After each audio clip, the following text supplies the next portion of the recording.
Hello everyone, तो कैसे हैं आप लोग। आई होप बहुत अच्छे होंगे और अच्छा रहना भी चाहिए। तो दोस्तों, आज हम लोग डेवलपमेंट चैप्टर का पार्ट 2 स्टार्ट करने वाले हैं और आई होप आप लोग पार्ट 1 देख लिए होंगे, और अगर नहीं देखे हो तो सबसे पहले पार्ट 1 को कंप्लीट करो, तभी आपको आज का लेक्चर समझ में भी आएगा। सर एक्चुअली हम लोग स्टार्ट क्या किए थे, तो हम लोग सोशल साइंस का एक चैप्टर यानी डेवलपमेंट इकोनॉमिक्स का पहला जो चैप्टर होता है उसको हम लोग स्टार्ट किए थे। और उसमें सबसे पहले जो हम लोग बात किए थे उसमें हम लोग देखे थे कि डेवलपमेंट्स क्या है और डेवलपमेंट से रिलेटेड कुछ वर्ड्स, कुछ टर्म्स, कुछ नॉलेज, इन सब चीज़ के बारे में हम लोग इंट्रोडक्शन में पढ़ लिए थे। इसके बाद जो हम लोग देखे थे वो हम लोग देखे थे इनकम के बारे में, और इनकम के साथ साथ हमारे लाइफ में और भी हमारा क्या गोल होना चाहिए, एम होना चाहिए, उसके बारे में भी हम लोग पढ़ लिए थे। उसके बाद हम लोग देखे थे नेशनल डेवलपमेंट यानी कंट्री का डेवलपमेंट कैसे होगा और नेशनल डेवलपमेंट का डेफिनेशन क्या होता है, उसके बारे में भी हम लोग पिछले चैप्टर में देखे यानी पिछले लेक्चर में। उसके बाद हम लोग जो टॉपिक देख रहे थे यानी आज हमारा एक छोटा सा रिवीजन हम इस टॉपिक पे आप लोग को देंगे इसी लेक्चर में, ताकि थोड़ा सा कॉन्सेप्ट और आपका क्लियर हो। हम लोग का जो टॉपिक चल रहा था पिछले लेक्चर में वो चल रहा था how can you differentiate different country और स्टेट। हम लोग किस प्रकार से दो कंट्री या दो से अधिक कंट्री या बोलिए किसी भी पर्टिकुलर कंट्री में जितने सारे स्टेट होते हैं उसको कंपैरिजन करेंगे, क्योंकि करना जरूरी है। जब हम लोग एक दूसरे को कंपेयर करते हैं तो क्या एक कंट्री दूसरे कंट्री को अपना कंपटीशन नहीं मानेगी, कंपटीशन देगी ना। हर जगह कंपटीशन फैला हुआ है और कंपटीशन से क्या होता है, कंपैरिजन। क्या होता है, कंपैरिजन। यानी इस टॉपिक में हम लोग देखेंगे कि कौन सा कंट्री ज़्यादा डेवलप है और कौन सा कंट्री कम डेवलप है। तो उसके लिए हम लोग क्या स्टार्ट किए थे, सबसे पहला जो हमारा पॉइंट है, सबसे पहले हम इसको मिटा देते हैं।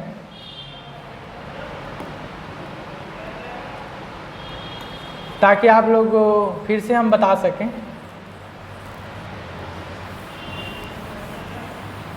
इसमें बड़ा नहीं आता है।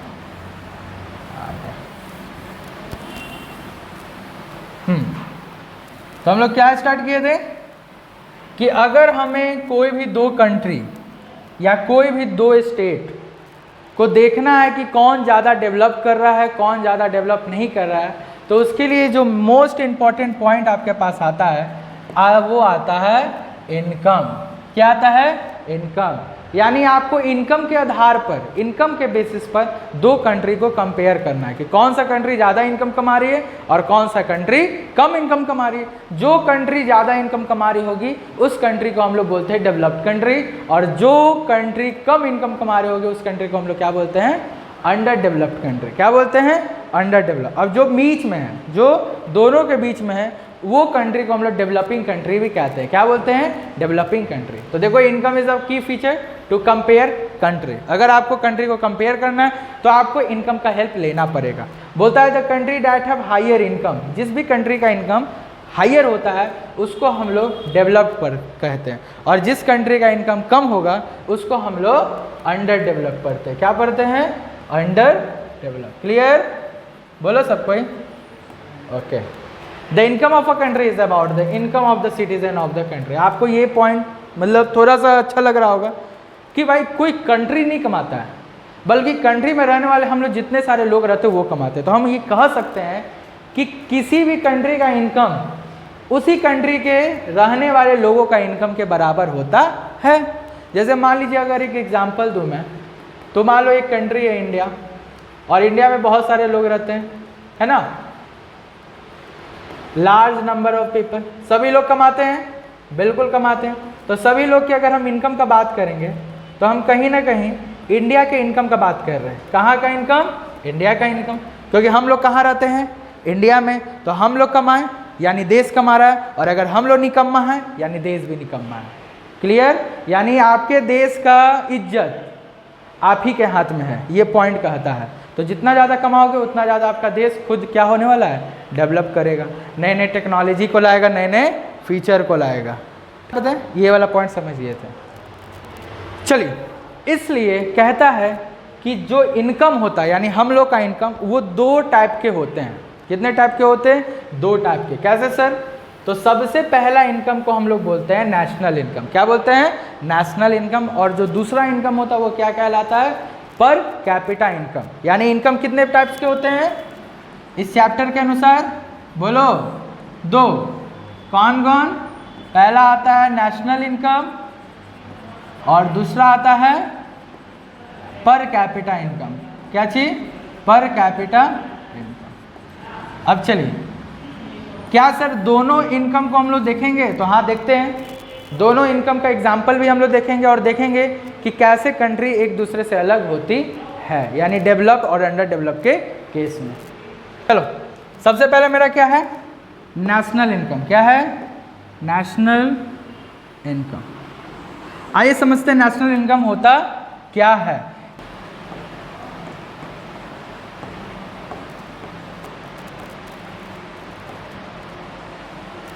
ठीक, बेसिकली नेशनल का मतलब क्या होता है? हम अपनी कंट्री का बात कर रहे हैं। किसका बात कर रहे हैं?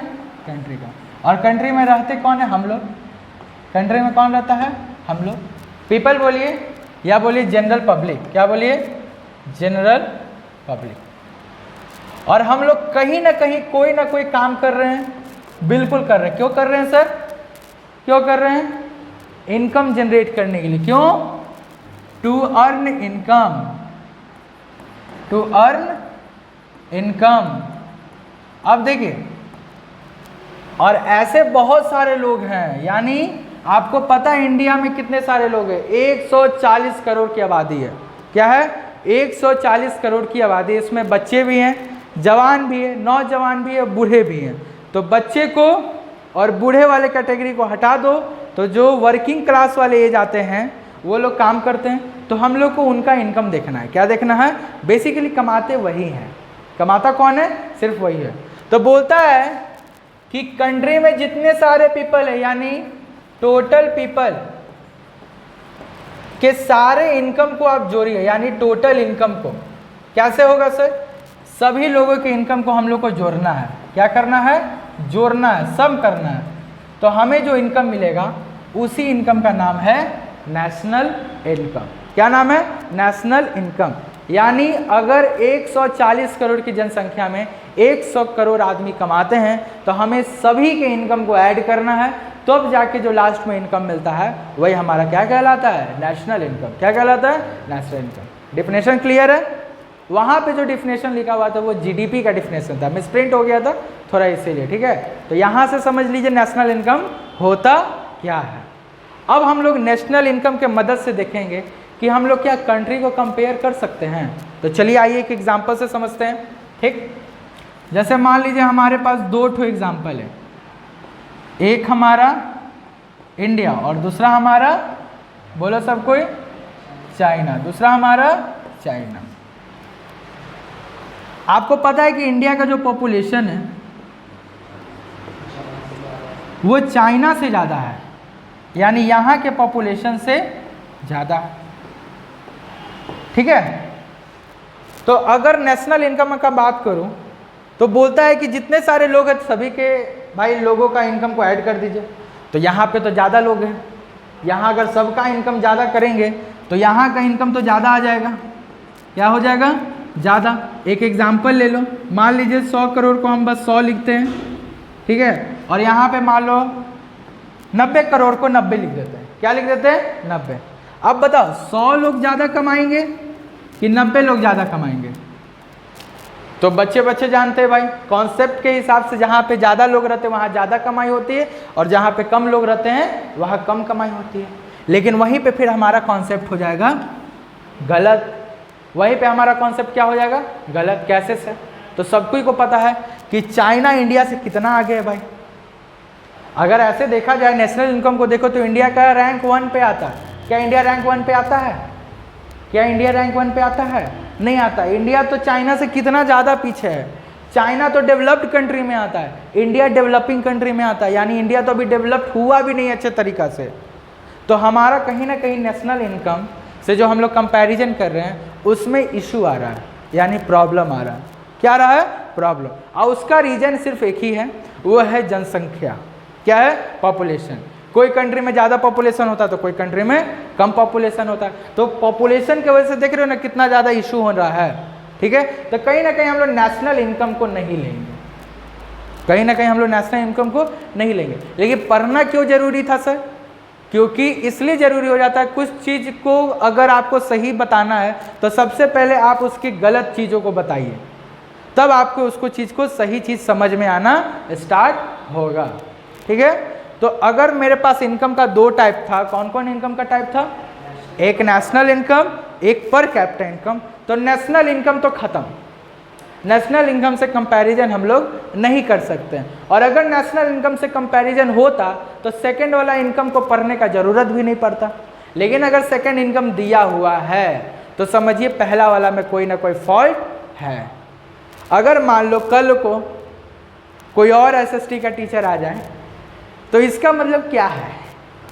इसका मतलब ये है कि जो पहले के टीचर हैं उसमें कुछ ना कुछ कमियां हैं, इसलिए तो कोई दूसरा टीचर को लाया गया। और अगर पहले वाला टीचर में कोई कमी नहीं होता तो दूसरा टीचर को लाने का ज़रूरत भी नहीं पड़ता।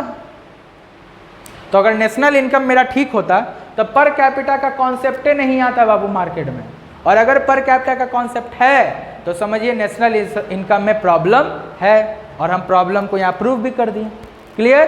तो अब मेरे पास सेकंड टॉपिक क्या है? Per capita income. तो चलिए स्टार्ट करते हैं हम लोग अपने आज के लेक्चर को, जिसमें हम लोग पढ़ेंगे पर कैपिटा इनकम क्या होता है।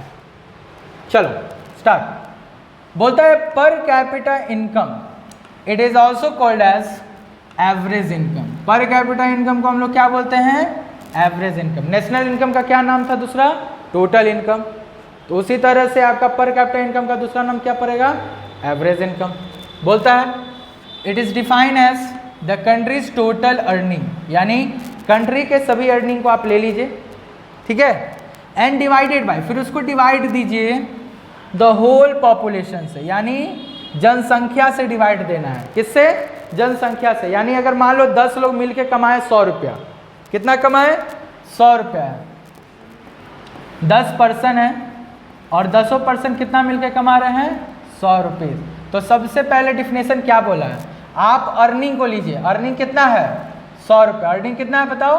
100 रुपया। और फिर उसको डिवाइड दो किससे? Whole population. और यहाँ होल पॉपुलेशन कितना है? 10। कितना है? काटोगे तो कितना आंसर आएगा? 10। ये 10 रुपया क्या बता रहा है? ये 10 रुपया ये बता रहा है कि ये 10 आदमी कम से कम 10 रुपया कमा रहा है। कम से कम कितना कितना कमा रहा है? 10-10 रुपया सब कमा रहा है। यानी हम लोग बराबर बांट दिए। क्या कर दिए? अगर मैं पूछूं कि 100 लोगों मतलब 100 रुपया को 10 लोगों में बांटना है लेकिन बराबर बंटना चाहिए, तो तुमको क्या निकालना होगा? एवरेज। क्या निकालना होगा? एवरेज। एवरेज निकाल के सबको बराबर बांट दो। जैसे यहाँ पे 10-10 रुपया सबको मिलेगा तो आंसर कितना आ जाएगा? 100 आ जाएगा। क्लियर है? तो पर कैपिटा इनकम हमारा एक आदमी का इनकम बताता है। कितना? एक आदमी। जैसे यहाँ के एग्जाम्पल में कम से कम एक आदमी कितना कमा रहा है? 10 रुपया। अब एग्जाम्पल पे आ जाइए। सेम एग्जाम्पल लेते हैं। एक कंट्री है ए और एक कंट्री है बी। एक कंट्री है ए और एक कंट्री है बी। बोला जाता है कि यहाँ पे हर एक आदमी यानी पर पर्सन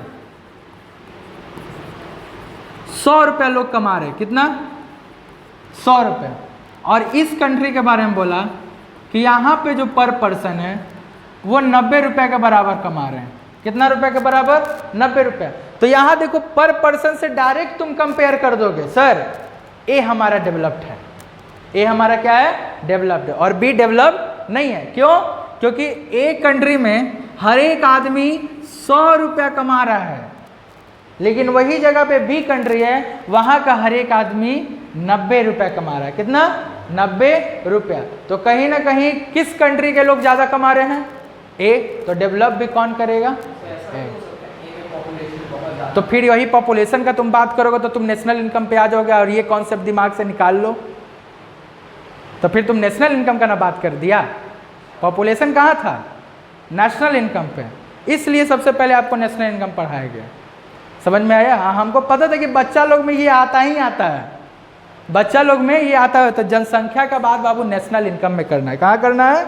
नेशनल इनकम में। क्लियर हो गया? इसलिए हम लोग एक आदमी का देखते हैं, जनसंख्या मत देखो। जनसंख्या मतलब तुम सबका देख रहे हो, सबका देखोगे तो तुम कहाँ पहुँच चुके हो, नेशनल इनकम।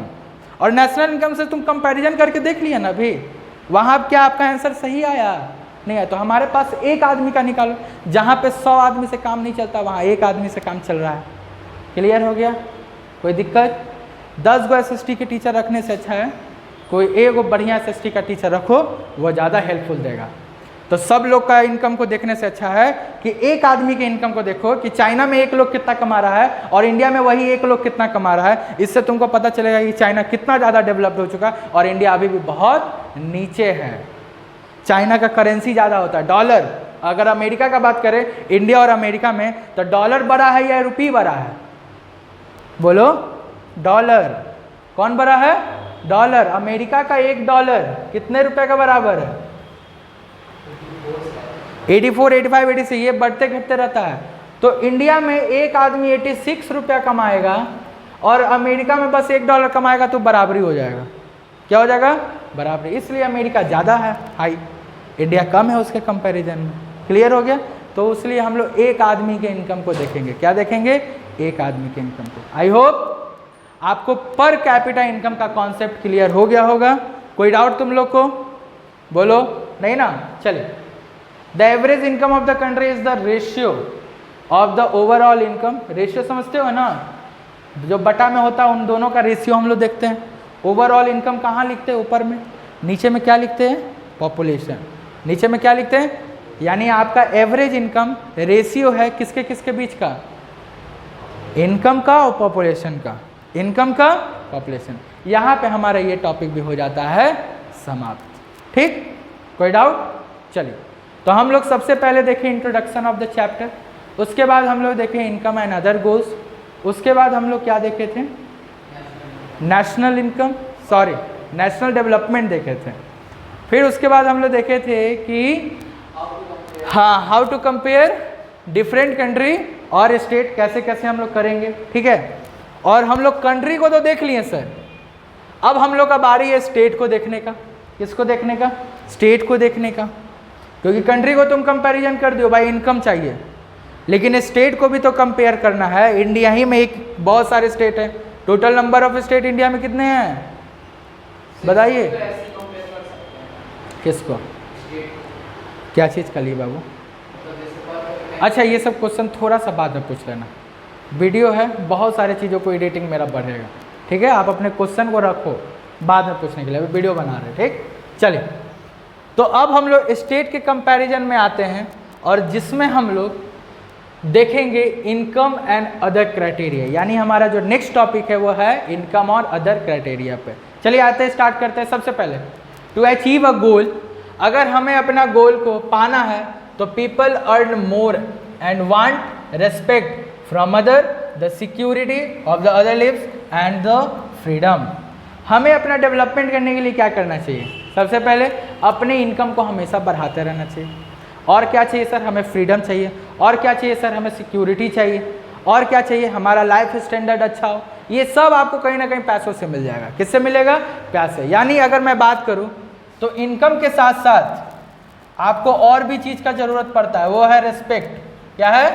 रेस्पेक्ट। रेस्पेक्ट नहीं चाहिए? खूब पैसा कमाओगे, इज्जत ही नहीं है, तो यहाँ भी तुम्हारा डेवलपमेंट नहीं होगा। उसके साथ साथ आपको क्या चाहिए? सिक्योरिटी। क्या चाहिए? सिक्योरिटी। ठीक है? उसके साथ साथ आपको क्या चाहिए? फ्रीडम। क्या चाहिए? फ्रीडम। तो याद रखिएगा, हम लोग सोचते हैं कि सिर्फ इनकम से हमारा काम चल जाएगा, तो नहीं चलने वाला। इज्जत चाहिए। इज्जत चाहिए? इज्जत है, वेलकम देखे हो ना, दौलत है, शोहरत है, इज्जत, इज्जत है, ऐसे बोलता है ना, तो वहीं पर यानी हमें इज्जत चाहिए सर। आगे, if we considered per capita in the country development, then Goa is the most developed and the Bihar is the least developed. लो, तुम्हारा वाला आंसर आ रहा है, स्टेट में भी इनकम को जोड़ा है। ठीक है? अगर तुम इनकम के आधार पे देखो तो गोवा में रहने वाले लोग बिहार के रहने वाले लोगों से ज़्यादा कमा रहे हैं। ठीक है? एक एग्जाम्पल से बता रहा है बुक कि गोवा में जो लोग रहते हैं, जैसे मान लीजिए गोवा का एक आदमी को लीजिए और एक आदमी को बिहार में ले लीजिए, तो गोवा का जो वो आदमी है वो ज़्यादा कमाएगा और बिहार का जो वो आदमी वो थोड़ा कम कमा रहा होगा। तो इनकम के अगर आधार पे देखोगे तो गोवा आपका ज़्यादा डेवलप्ड है और बिहार आपका कम डेवलप्ड है।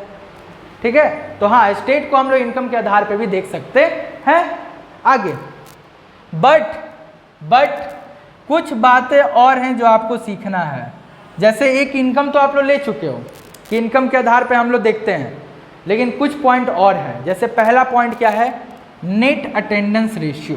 पहला पॉइंट क्या है, नेट अटेंडेंस रेशियो। अब यहाँ से आपको 2 से 3 चीज़ का डिफिनेशन हम पढ़ाने वाले हैं, ठीक है, और वो डिफिनेशन एग्जाम में पूछे जाते हैं, तो थोड़ा ध्यान दीजिएगा।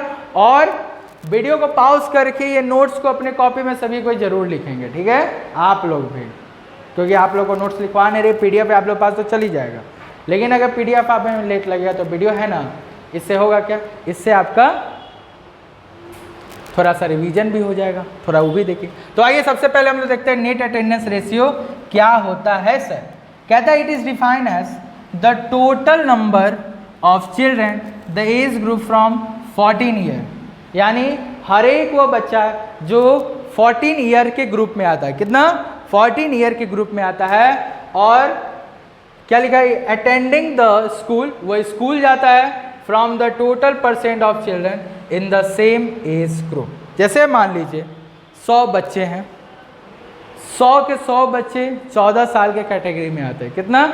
अब देखेंगे कि उस 100 बच्चा में कितने बच्चे स्कूल जा रहे हैं। सब तो नहीं जा रहा होगा, कुछ बच्चा खेल रहा होगा, कुछ बच्चा बेचारा मजबूरी में कहीं काम कर रहा होगा, कुछ बच्चा अभी भी बेचारा, बोला जाता है ना कि उसकी मम्मी पापा उसको बहुत लाड प्यार करते तो बोलते कि नहीं अभी तुम स्कूल मत जाओ, अभी तुम घर में ही रहो। तो हम लोग को कौन सा परसेंटेज लेना है, हम लोग को वो परसेंटेज लेना है जिसमें ये पता चले कि कितने बच्चे स्कूल जा रहे हैं। जैसे मान लीजिए 100 में 20 ही बच्चा जा रहे हैं, और एक कंट्री ऐसा है जहां पता चलता है कि 100 में 80 बच्चे जा रहे हैं, तो बताओ कौन से कंट्री का डेवलप ज़्यादा है, जहां पे 80 बच्चे स्कूल जा रहे होंगे। गेट लगा लीजिएगा, क्लियर हुआ क्या।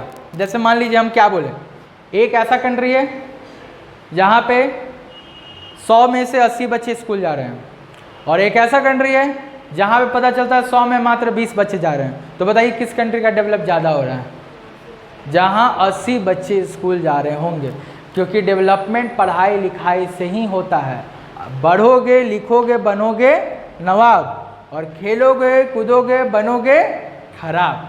ये कॉन्सेप्ट हम लोग को पूर्वज दिए हैं, इस कॉन्सेप्ट पे सभी लोग फोकस करें। तो नेट अटेंडेंस रेशियो जिस भी एरिया का ज़्यादा है, जिस भी स्टेट का ज़्यादा है, जैसे केरला के बच्चे ज़्यादा स्कूल जाते हैं कि बिहार के बच्चे, तो बच्चे जानते हैं केरला के बच्चे जाते हैं, यानी वहाँ का लिटरेसी रेट भी ज़्यादा है।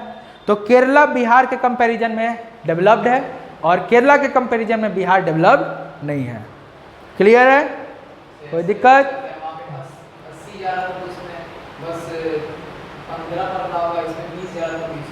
जरूरी थोड़ी ना, अब ऐसे तुम देखोगे तो तुम तो केरला को सबसे पीछे कर दोगे। रिपोर्ट जो बनता है वो देखे रख के ना बनता है।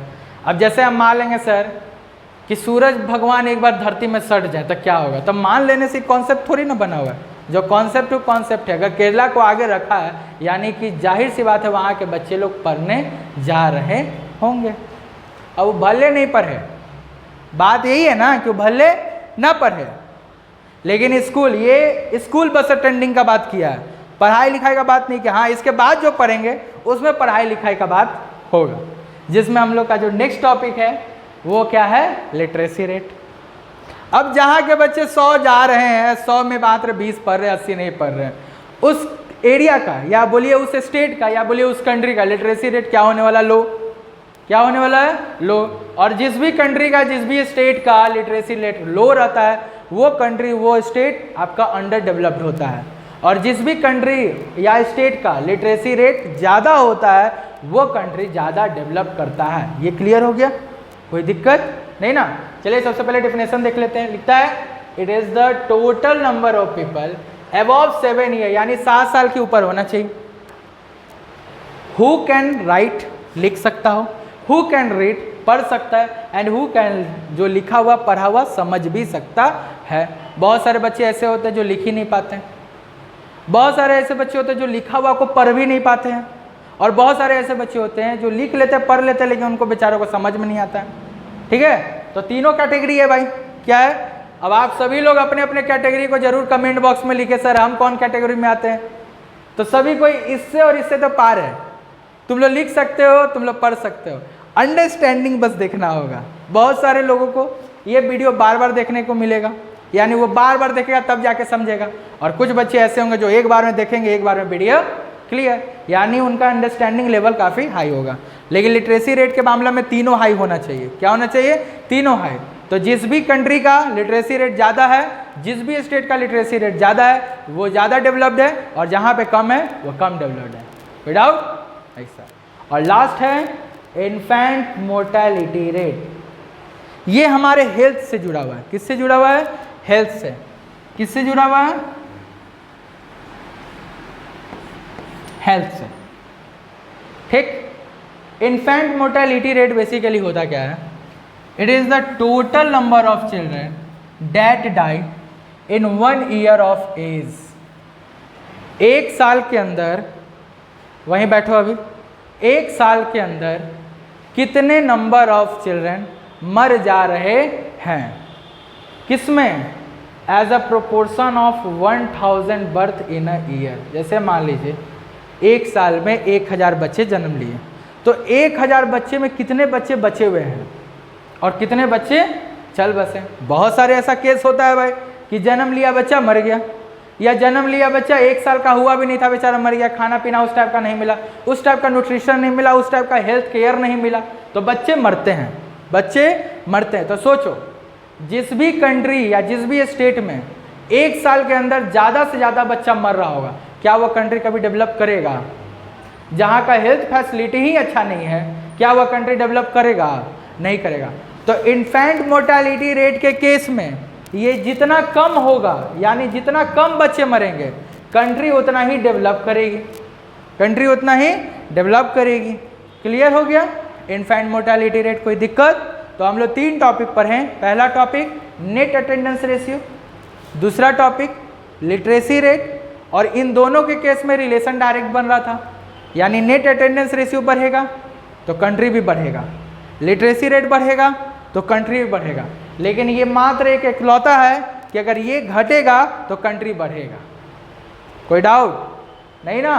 और अगर इस टॉपिक को समझ में नहीं आया तो वीडियो को फिर से पीछे कीजिए और दोबारा देखिए, बिल्कुल समझ में आ जाएगा। चलिए हम लोग आगे देखते हैं। जाना है? जाओ। पानी लाया है? काहे नहीं लाता है? चलो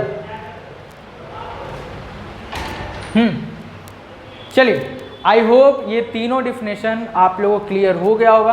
तीनों डिफिनेशन से डिफाइन आपका पूछता है, यानी तीनों में से कोई एक तो आपसे पूछेगा, उसके बारे में जो भी हम लिख सकते थे लिखें, आप इसका नोट्स बनाते हुए चलिएगा। और आइए हम लोग अपने नेक्स्ट टॉपिक पे चलते हैं, जिसमें एक और मीनिंग है लेकिन उसको अलग से थोड़ा समझाएगा, ठीक है, और उसके लास्ट में हम लोग को पता चलेगा। तो थोड़ा देखते हैं सर ये क्या है, ह्यूमन डेवलपमेंट इंडेक्स। थोड़ा ध्यान से देखिएगा, इसको एक एग्जाम्पल समझाते थोड़ा सबको समझिए। हम लोग पूरे साल भर स्कूल में पढ़ते हैं, तो हम लोग के रिजल्ट आते हैं ना, उसी तरह से पूरे कंट्री का भी एक अपना स्कूल बना हुआ है। जिस स्कूल में वो कंट्री कितना डेवलप किया हुआ है और कितना डेवलप नहीं किया हुआ है, उसका रिजल्ट बनता है। उस रिजल्ट को हम लोग ह्यूमन डेवलप इंडेक्स कहते हैं। क्या बोलते हैं? Human develop index. But sir ये रिजल्ट बनाता कौन होगा? तो चलिए पढ़ के देखते हैं कौन बनाता है। लिखता है the United Nation Development programme. क्या है? UNDP, United Nation Development programme. अगर MCQ में इसका फुल फॉर्म पूछ दे तो आना चाहिए, ठीक है, कि UNDP का फुल फॉर्म होता क्या है। तो क्या होता है? United Nation Development programme. Prepare this index. पता चल गया? पता चल गया कि ये रिजल्ट कौन बना रहा है? तो ये रिजल्ट बना रहा है यूनाइटेड नेशन डेवलपमेंट प्रोग्राम। यानी ये रिजल्ट किसके तहत बन रहा है? UNDP के तहत। किसके तहत? UNDP के तहत। कहता है इन विच एन एनुअल रिपोर्ट, साल का रिपोर्ट देखेगा। जैसे आपका रिपोर्ट आता है ना, उसी तरह से कंट्री का भी रिपोर्ट आता है, ठीक है। Of human development is published every year, और ये हर साल आता है। क्या आता है? हर साल। जैसे आपका हर साल रिजल्ट आता है, क्लास 1 में भी आया, क्लास 2 में भी आया, क्लास 3 में भी आया और अभी तक आ ही रहा है, उसी तरह से ये भी हर साल आता है और हर साल यही रिलीज करता है। इसमें होता क्या है सर, जैसे आपके रिजल्ट में साइंस होते हैं, मैथ होते हैं, एसएसटी होता है, इंग्लिश होता है, हिंदी होता है कि मैथ में कितने नंबर हैं, एसएसटी में कितने हैं, हिंदी में कितने, फोकस करते हो ना।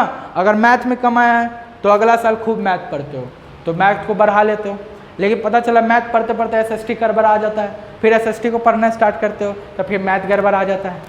ठीक है, इसलिए बोला जाता है बैलेंस में पढ़िए, थोड़ा थोड़ा सब चीज़ पढ़िए, और जो थोड़ा कम आपको समझ में आता है उसको थोड़ा ज़्यादा पढ़िए। हम लोग यही सोच रहे थे अरे इंग्लिश हो ना जाएगा, यही ना सोचते हैं कि इंग्लिश हो जाएगा और सबसे कम नंबर उसी में आ जाता है। होता कुछ नहीं है बुआ, और होगा भी नहीं, थोड़ा थोड़ा पढ़ने से सब चीज़ हो जाएगा, तो फोकस रखिए। ठीक, चलिए आइए। उसी तरह से इसके रिजल्ट में देखिए क्या क्या आता है। इंक्लूड पर कैपिटा इनकम, सबसे पहला इसका सब्जेक्ट क्या है? Per capita. आपका पहला सब्जेक्ट मैथ, इसका पहला सब्जेक्ट पर कैपिटा इनकम।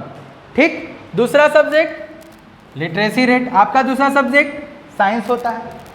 तीसरा सब्जेक्ट आपका क्या बनता है? एसएसटी। इसका तीसरा सब्जेक्ट क्या है? पर्सन का लाइफ, यानी कितने लोग कितना साल तक जी रहे हैं, ये क्या बता रहा है? वहाँ का हेल्थ फैसिलिटी बता रहा होगा। जिस भी कंट्री का हेल्थ फैसिलिटी अच्छा होता है वहाँ के लोग ज़्यादा जीते हैं। ठीक, विच मेजर्स द कंट्रीज डेवलपमेंट, और जिसको नापने से हमको पता चलता है कि कौन सा कंट्री डेवलप्ड है और कौन सा कंट्री डेवलप हो रहा है या नहीं हुआ है। आगे, countries are marked as very high, high and medium and low developed countries respectively. Country को हम लोग 4 पार्ट में बांटते हैं। कितने पार्ट में? 4। Very high developed, high developed, medium developed और low developed. Very high developed, high developed, medium developed, low developed. जैसे हमारे रिजल्ट में आता है first division, second division, third division, fail, आता है ना। उसी तरह से इसमें आता है very high, high, medium, low. Low यानी फेल, लो यानी फेल। अब इससे अच्छा क्या समझाएं आप लोग को? एकदम दोनों को एक साथ रखिए, ये टॉपिक आप लोगों का क्लियर हो जाएगा। आगे का पॉइंट, और बताए थे कि एक और मीनिंग हम लोग को पढ़ना है लास्ट लाइन में, apart from infant mortality rate. लो, एक और सब्जेक्ट के बारे में बोल रहा है, ये सब्जेक्ट तो हम लोग भूल ही गए थे, इंग्लिश आप लोग का होता है, और यहाँ पे इन्फेंट मोर्टेलिटी रेट भी होता है। लिटरेसी रेट हम लोग देख चुके हैं, नेट अटेंडेंस रेशियो देख लिए। एक और रिजल्ट होता है जिसको हम लोग बोलते हैं BMI, यानी बॉडी मास इंडेक्स। क्या होता है? Body mass index. क्या कभी हम लोग सोच सकते हैं कि हमारा वेट को भी देखा जा रहा है? हमारे वेट को भी देखा जा रहा है। तो चलिए थोड़ा समझते हैं। तो देखिए, जिस तरह से इन्फेंट मोर्टेलिटी रेट आप पढ़ें, जिस तरह से नेट अटेंडेंस रेशियो पढ़ें, जिस तरह से लिटरेसी रेट पढ़ें, उसी तरह से आप लोग को एक और टॉपिक पढ़ना है, बॉडी मास इंडेक्स। क्या पढ़ना है? Body mass index. तो चलिए, बॉडी मास इंडेक्स होता क्या है उसको हम लोग समझते हैं। कहता है इट इज मेजर्ड, लगता है मेजर 2 बार लिखा गया, ठीक है। Measure the adult who are undernourished. Undernourished का मतलब अगर हिंदी में बोले तो कुपोषण, हिंदी में बोले तो कुपोषण, और इसका जस्ट अपोजिट ओवरवेट, इसका जस्ट अपोजिट ओवरवेट। दोनों के कैटेगरी में हम लोग को नहीं रहना है। हेल्दी इंसान वही है जो अंडर नरिश्ड भी ना हो और ओवरवेट वाला भी ना हो, बीच में होना चाहिए। क्या होना चाहिए? बीच में। अगर मान लीजिए कोई कंट्री है, सुनो सब कोई, और वहाँ पे ज़्यादातर लोग अंडर नरिश्ड हैं, और जो अंडर नरिश्ड होगा, जो कुपोषण होगा, क्या उसको पढ़ने में मन देगा? बेचारों को खाने ही में मन नहीं दे रहा है। अगर वो खाता तो वो कुपोषण नहीं होता, अंडर नरिश्ड नहीं होता। जो बेचारा खा ही नहीं पा रहा ठीक से, वो पढ़ाई क्या करेगा? जो पढ़ नहीं पा रहा वो काम क्या करेगा? और जो काम नहीं कर पा रहा वो इनकम क्या कमाएगा? और जो इनकम नहीं कमा पा रहा वो अपने लाइफ को कैसे सिक्योर करेगा? समझ में आ रहा है? तो खाना पीना कितना ज़रूरी है। और जो ओवरवेट हो गए हैं, जो हिल नहीं पा रहे, वो क्या काम करेगा? जो काम नहीं करेगा वो क्या इनकम कमाएगा? जो इनकम नहीं कमाएगा वो अपने लाइफ को बेटर कैसे बनाएगा? और जिसका लाइफ अगर बेटर नहीं, उसका लाइफ क्या है? झंडू। क्या है? क्लियर है? यानी दोनों के कैटेगरी में नहीं रहना है। तो BMI हमें बताता है कि कौन सा आदमी अंडर नरिश्ड है और कौन सा आदमी ओवरवेट है। ठीक है सर, कैसे? इसको निकालने का कोई फॉर्मूला होता है? बिल्कुल होता है। लेना है the weight of the person, weight को लेना है सबसे पहले केजी में। ठीक है, यानी BMI का अगर मैं फॉर्मूला बताना स्टार्ट करूं तो सबसे पहले आपको लेना वेट इन केजी। क्या लेना है? Wait in KG. आज सभी कोई अपने अपने घर पे जाके नापोगे, ठीक, BMI। फिर उसको डिवाइड देना है। क्या देना है? डिवाइड। क्या देना है? किस चीज से? The square of the height, अपने हाइट के स्क्वायर से, यानी h स्क्वायर। क्या चीज? h square. तो क्या हुआ इसका formula? Weight in kg divided by height square, divided by height square. Clear है? इससे आपको पता चलेगा कि आप अंडर नरिश्ड हैं कि ओवर नरिश्ड हैं। बट सर वैल्यू पता होना चाहिए, तो नेक्स्ट पॉइंट पढ़ेंगे। लिखा हुआ if the value is less than 18.5, अगर हम BMI निकाल रहे हैं और मेरा वैल्यू 18.5 के अंडर में आता है, यानी नीचे, इससे कम, तो आप समझिए कि जो हम हैं वो हम अंडर नरिश्ड हैं। क्या है? अंडर नरिश्ड हैं। यानी अगर हमारा आंसर 18.5 से कम आ रहा है तो हम क्या हैं? Under nourished. बट अगर हमारा आंसर 25 के ऊपर आ रहा है, मोर देन 25, तो हम क्या हैं? Highly obsess. हाईली ऑब्सेस का मतलब जिसके बॉडी में फैट ज़्यादा जमा हो, जिसके बॉडी में फैट ज़्यादा जमा हो। कोई डाउट नहीं ना? तो यहाँ पे हमारा BMI टॉपिक भी क्या हो जाता है?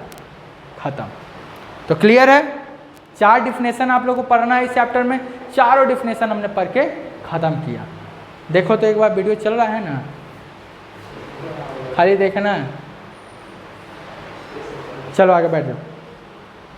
चलिए नेक्स्ट टॉपिक। नेक्स्ट टॉपिक है हमारा पब्लिक फैसिलिटी। क्या है? और एक खुशखबरी आप लोगों को देना है। पूछो क्या? पूछो क्या क्या क्या? चैप्टर का लास्ट टॉपिक आ गया है। क्या आ गए हैं? चैप्टर का लास्ट, यानी ये हमारा लास्ट टॉपिक है। तो देखिए एक अच्छा सा एग्जाम्पल देखते देखते पढ़ते पढ़ते आज हम लोग लास्ट टॉपिक पे भी आ गए हैं। तो चलिए हम लोग अपने चैप्टर को ख़त्म करते हैं इस टॉपिक से।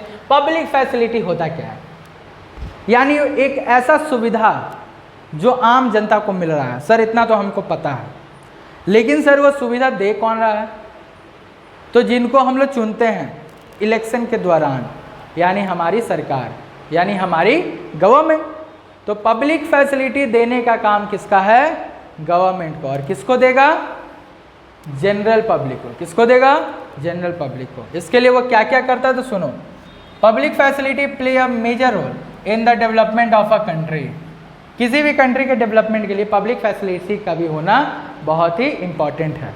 बच्चे वहीं जाते हैं जहाँ पे पढ़ाई अच्छी होती है, बच्चे वहीं जाते हैं जहाँ के फैसिलिटी अच्छी होती है, बच्चे वहीं जाते हैं जहाँ पे टीचर अच्छा हुआ रखा होता है। कोई भी क्या खराब चीज़ के पास जाना चाहेगा? तो उसी तरह से कंट्री में भी पब्लिक फैसिलिटी होना ज़रूरी है। आगे इसके लिए क्या करता है? These are the facilities provided by the government. Public facility देने का काम किसका है? गवर्नमेंट का।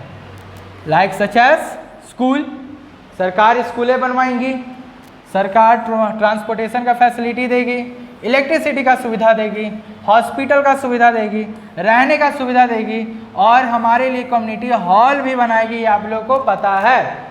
ये सारे चीज़ सरकार हमारे लिए करती है। क्या करती है?